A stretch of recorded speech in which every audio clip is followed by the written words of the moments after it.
السلام علیکم۔ اسی طرح بیٹھے ہوئے تھے، من میں کچھ خیال آیا تو دل کیا کہ آپ لوگ کے بیچ بھی شیئر کریں۔ خیال یہ آیا کہ بچپن سے یہی سنتے ہم لوگ آ رہے ہیں، اور یہ سچ بھی ہے کہ رمضان کے مہینے میں شیطان کو اللہ پاک قید کر لیتے ہیں تاکہ میرے بندوں کو نہ بہکا سکے۔ اور رمضان کا بہت مبارک مہینہ بھی ہے، اور اس رمضان کے مبارک مہینوں میں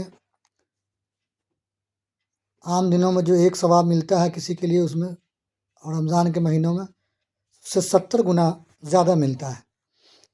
تو رمضان کے مہینے میں تو ہم لوگ جھوٹ نہیں بولنا چاہیے، ہم لوگوں کو بنا کسی وجہ کے روزہ بھی نہیں چھوڑنا چاہیے، بنا کسی وجہ سے کہ نماز بھی نہیں ترک ہونا چاہیے، کسی کی غیبت بھی نہیں ہونی چاہیے، حرام حلال کی پہچان بھی ہونی چاہیے، نظر بد بھی نہیں ہونی چاہیے۔ اگر رمضان مبارک کے مہینے میں بھی یہ ساری گناہ ہم سے ہو رہا ہے تو یہ تو بہت سوچنے والی بات ہے کہ جب شیطان قید ہے تو پھر اتنی ساری گناہیں رمضان المبارک مہینے میں کیوں ہم سے ہو رہا ہے؟ تو میرا دل نے یہ جواب دیا، اب صحیح یا غلط اللہ بہتر جانتے ہیں، کہ شیطان کو اب کچھ کرنے کی ضرورت نہیں ہے۔ شیطان کا کام ہم لوگ خود کر لے رہے ہیں،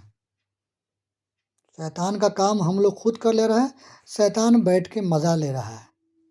کیونکہ رمضان مبارک مہینے میں بھی ہم گناہ سے باز نہیں آ پا رہے ہیں، جھوٹ بولنے سے باز نہیں آ پا رہے ہیں، کیا بولیں، مطلب غیبت سے باز نہیں آ رہے ہیں، بد نظری سے باز نہیں آ رہے ہیں، حرام حلال کی پہچان نہیں ہے، تکبر ختم نہیں ہوا۔ تو پھر اپنے اندر جھانکنے کی ضرورت ہے، مصاحبت کرنے کی ضرورت ہے کہ کیا جو ہمارے نبی صلی اللہ علیہ وسلم نے ارشاد فرمایا کہ جب رائی برابر بھی ایمان کسی انسان کے اندر اس دنیا میں رہے گا تب تک قیامت نہیں آئے گا، کیا وہ رائی برابر بھی ایمان ہم لوگ کے اندر ہے یا نہیں ہے؟ کہ اندینہ میں تو ہم لوگ کہہ دیتے ہیں کہ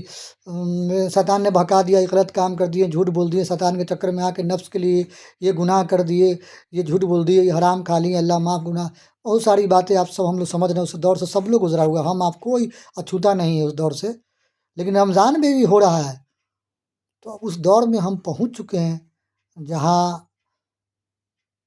درشک کے روپ میں شیطان ہے اور کھیل کھیلنے والے کے روپ میں ہم ہیں۔ شیطان بیٹھ کے مزہ لے رہا ہے اور ہم لوگ اس کو اپنی گناہ کا مزہ دے رہے ہیں۔ اس کو اچھی بات اگر صحیح لگی ہو تو شکریہ، نہیں تو معاف کر دیجیے گا۔